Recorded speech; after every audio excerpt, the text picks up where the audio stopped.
Batuan metamorf adalah batuan yang terbentuk dari hasil perubahan batuan asal seperti batuan beku, sedimen, atau metamorf itu sendiri. Akibatnya, tekanan dan temperatur tinggi, serta bisa juga karena pengaruh fluida kimia aktif di dalam kerak bumi. Proses perubahan ini disebut metamorfisme dan terjadi tanpa melalui proses pelelehan total, sehingga struktur dan mineral penyusunnya berubah tetap berada dalam keadaan padat. Yang kedua itu proses pembentukan batuan metamorf. Batuan metamorf terbentuk dari perubahan batuan asal karena tekanan dan suhu tinggi tanpa melewati proses pelelehan total. Perubahan ini terjadi jauh di dalam kerak bumi. Aktivitas tektonik, penumpukan lapisan, atau panas dari magma. Dalam kondisi tersebut, mineral batuan mengalami rekristalisasi sehingga struktur dan tekstur berubah menjadi lebih kuat.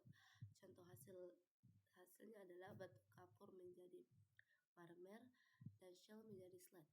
Proses ini disebut metamorfisme dan berlangsung sangat lambat.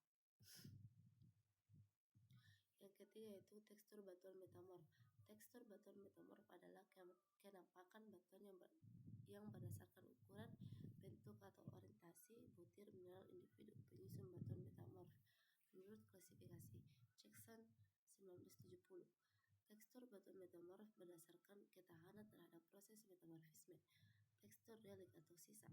Tekstur batuan metamorf yang masih menunjukkan sisa tekstur batuan asalnya atau tekstur batuan asal masih tampak pada batuan metamorf tersebut.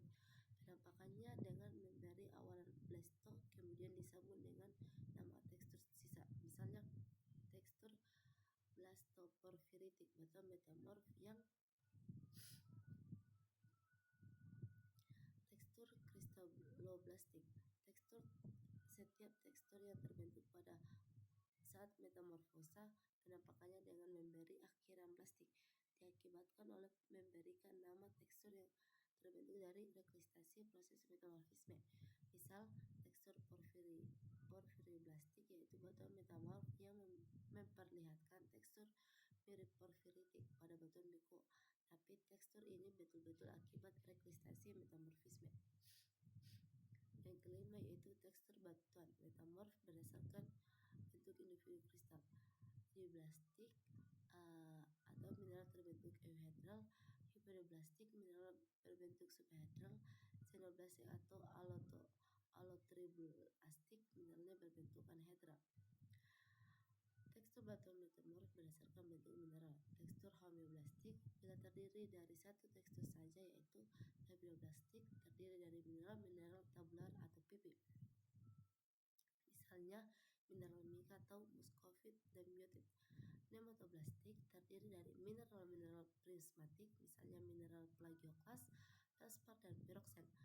Yang ketiga itu granoblastik terdiri dari mineral granular atau equidimensional dengan batas mineralnya sorted tidak teratur dengan bentuk mineral anhedral misalnya kuarsa.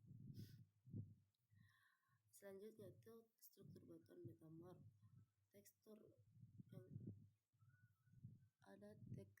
Yang pertama itu tekstur foliasi.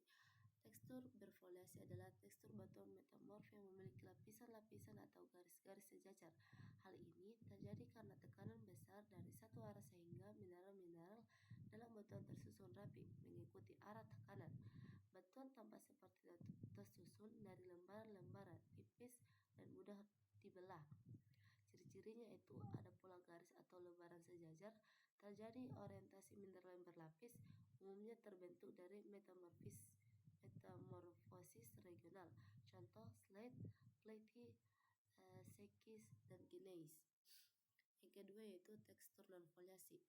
Tekstur non-foliasi adalah tekstur batuan metamorf yang tidak memiliki lapisan atau garis sejajar, melainkan kristal mineral tersusun secara acak dan merata. Ini terjadi ketika tekanan berasal dari semua arah atau komposisi mineral batuan homogen sehingga tidak terbentuk lapisan. Ciri-cirinya itu tampak masif dan kompak, tidak menunjukkan pola berlapis, terbentuk pada metamorfosis kontak atau kondisi tekanan seragam. Contohnya itu marmer, kuarsit, dan hornfels. Kesimpulannya yaitu batuan metamorf adalah sebab batuan terbentuk dari perubahan batuan asal akibat tekanan dan suhu tinggi tanpa mengalami pelelehan total. Proses ini disebut metamorfosis dan menyebabkan mineral mengalami kristalisasi sehingga struktur ini teksturnya berubah. Struktur batuan metamorf menunjukkan susunan orientasi mineral yang dapat berupa foliasi, non-foliasi, liliasi, augen, dan katalistik katalasis. Sementara itu, teksturnya menggambarkan ukuran, bentuk, dan orientasi kristal yang dapat berupa tekstur relik, kristaloblastik, serta variasi bentuk. Kristal seperti idioblastik, hebdoblastik, xenoblastik, dan bentuk mineral seperti hebdoblastik, nematoblastik, dan granoblastik. Secara umum, perubahan struktur dan tekstur mencerminkan kondisi metamorfosis yang dialami batuan selama pembentukannya. Baik, itu saja hasil PPT saya. Kurang dan lebihnya mohon dimaafkan. Assalamualaikum warahmatullahi wabarakatuh.